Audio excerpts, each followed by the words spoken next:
ఏపీలో అసెంబ్లీ ఎన్నికలు దగ్గర పడుతున్న నేపథ్యంలో రాజకీయాలు రసవత్తరంగా చోటు చేసుకుంటున్నాయి.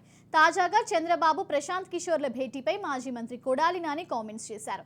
చంద్రబాబు ఎంతమంది పీకేలను పెట్టుకున్నా సీఎం జగన్ ను పీకేదేముండదన్నారు. చంద్రబాబు అవుట్ డేటెడ్ పొలిటీషియన్ అని, పీకే బుర్రలో గుజ్జును మేము పూర్తిగా వాడేశామని చంద్రబాబు తన రెండు కళ్ల సిద్ధాంతాన్ని కొనసాగిస్తున్నారన్న కొడాలి నాని ఇప్పుడు ప్రశాంత్ కిషోర్ ని కలిస్తే భూమి బద్దలైపోతుందా అంటూ సెటైర్లు వేశారు. ఈ రోజు మళ్ళీ చంద్రబాబు నాయుడు అక్రమ అరెస్ట్ అని చెప్పి నిజం గెలవాలని చెప్పి కోరుకుంటున్నారు. తప్పకుండా నిజం అనేది కొంత లేట్ అయినప్పటికీ నిజమే గెలుస్తుంది. 1000 కోట్లు తిన్న రాబందు ఒక గాలివానకు కట్టుకుపోయినట్టు చంద్రబాబు నాయుడు ఈ రాష్ట్ర ప్రజల్ని 2 ఎకరాల నుంచి బిగినయ్యాడు. ఈరోజు 2 లక్షల కోట్ల రూపాయలు ఉన్నాయి. భువనేశ్వర్ గారు నడిపేటువంటి హెరిటేజ్ కంపెనీ కూడా అవినీతి సొమ్ముతో చంద్రబాబు నాయుడు స్థాపించి ఆవిడకి అప్పచెప్పాడు. మీరు కనుక చూసుకుంటే చంద్రబాబు నాయుడు అధికారంలో ఉంటే దాని మీద విపరీతమైనటువంటి లాభాలు ఉంటాయి. అదే చంద్రబాబు నాయుడు అధికారం దిగిపోతే ఆ కంపెనీ అట్టాగే ఉంటుంది.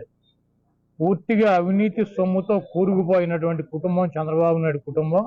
ఎందుకంటే ఎన్టీ రామారావుకి 7 కొడుకులు 4 కూతుళ్ళు ఉన్నారు.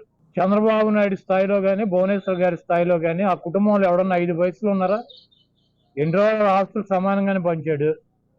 అట్లాగే ఖర్జూర్ నాయుడు ఏమి ఇచ్చాడు? 4 పిల్లలు, వీడికి ఒక 1/2 ఎకరం ఇచ్చి ఉంటాడు.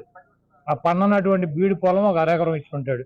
వీడు 1/2 ఎకరం దున్ని ఈయనను ఆయన కలిసి నిజం గెలిపించి 2 లక్షల కోట్ల రూపాయలు ఖర్చు పెట్టి సంపాదించి ఈరోజు రాజకీయ పార్టీ నడపడానికి ఢిల్లీ లాయర్లకు ఎంత ఖర్చు పెట్టారు? ఈ 45 రోజుల్లో దాదాపు 30 కోట్ల రూపాయలు లాయర్లు ఫీజులు కట్టారు. ఇవన్నీ ఎక్కడి నుంచి వచ్చినాయి? నిజం గెలిస్తే 30 కోట్లు కాదు 30 లక్షల రూపాయలు ఫీజులు కట్టగలరా? ఈరోజు బస్సు తయారు చేసుకొచ్చేసారు బాంబే నుంచి, 7 కోట్ల రూపాయల బస్సు. ఇది కూడా 1/2 ఎకరంలో దున్ని చేసినవి ఇవన్నీ కూడా.